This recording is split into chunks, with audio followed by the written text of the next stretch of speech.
నేడు గాంధీభవన్లో డీసీసీ అధ్యక్షులతో కీలక భేటీ జరగనుంది. PCC chief Mahesh Kumar Goud, AICC ఇన్ఛార్జి మీనాక్షి నటరాజన్లు డీసీసీలతో సమావేశం కానున్నారు. బూత్ లెవెల్ ఏజెంట్లు, మండల పార్టీ ప్రెసిడెంట్లు, గ్రామాధ్యక్షుల నియామకంపై నేతలు చర్చించనున్నారు.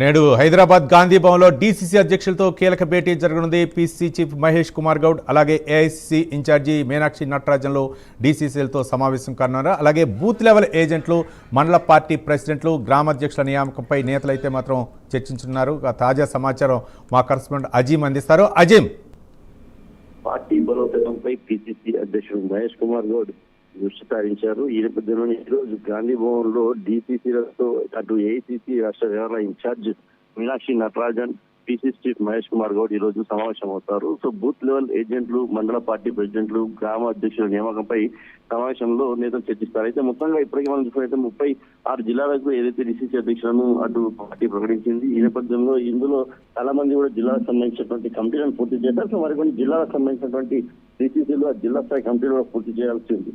జిల్లా స్థాయి కమిటీలు పూర్తి చేయడంతో పాటు కూడా బూత్ లెవెల్ ఏజెంట్లు, మండల పార్టీ ప్రెసిడెంట్లు, గ్రామాధ్యక్షులకు సంబంధించిన నియామకంపై కూడా ఎవరైతే జిల్లా స్థాయి ఏదైతే కమిటీ ఏర్పాటు చేస్తున్నారో వాళ్ళు కూడా ఇవన్నీ కూడా ఏర్పాటు చేయాల్సి ఉంటుంది. సో ఈ నేపథ్యంలో వారికి సంబంధించిన అంశంపై కూడా ఇవన్నీ కూడా ఏర్పాటు చేయాలని చెప్పి కూడా పీసీసీ అధ్యక్షులు ఇన్ఛార్జ్ మహేష్ కుమార్ గౌడ్ చెప్తున్నారు. సో ఎన్నికలు రాకముందే ఎన్నికలకు వచ్చినట్టు, ఎన్నికలు ఉన్నట్టు అనుకుని మనం పూర్తి స్థాయిలో కూడా గ్రౌండ్ లెవెల్ లో ప్రిపేర్ గా ఉండాలనేది కాంగ్రెస్ పార్టీ ఆలోచన చేస్తుంది. ఈ నేపథ్యంలో ఇన్ఛార్జ్ నటరాజన్ ఆధ్వర్యంలో ఏదైతే పీసీసీ అధ్యక్షుడు మహేష్ కుమార్ ఆధ్వర్యంలో ఈ సమావేశం జరుగుతుంది. సో ఈ సమావేశంలో పలు కీలకమైనటువంటి నిర్ణయాలు తీసుకుంటారు. పార్టీ గ్రౌండ్ లెవెల్ లో బలోపేతంపై ప్రత్యేక దృష్టి పెట్టారు కాబట్టి ప్రతి ఒక్కరి నుంచి కూడా వారం వీక్లీ రిపోర్ట్ కూడా తీసుకోవాలని ఆలోచనలో ఉన్నారు. సో ఎక్కడెక్కడ పార్టీ కమిటీలు ఏర్పాటు చేస్తారు, ఎక్కడ ఏర్పాటు చేయలేదు, ఎందుకు ఏర్పాటు చేయాలి, అక్కడ పరిస్థితి ఏమిటి, అక్కడ సీనియర్ నాయకులతో ఇబ్బంది ఏమైనా ఉందా, సో ఎలాంటి పరిస్థితి ఉందని పూర్తిగా తెలుసుకొని కూడా పార్టీని చక్కదిద్దే ప్రయత్నం కూడా చేయనున్నారు.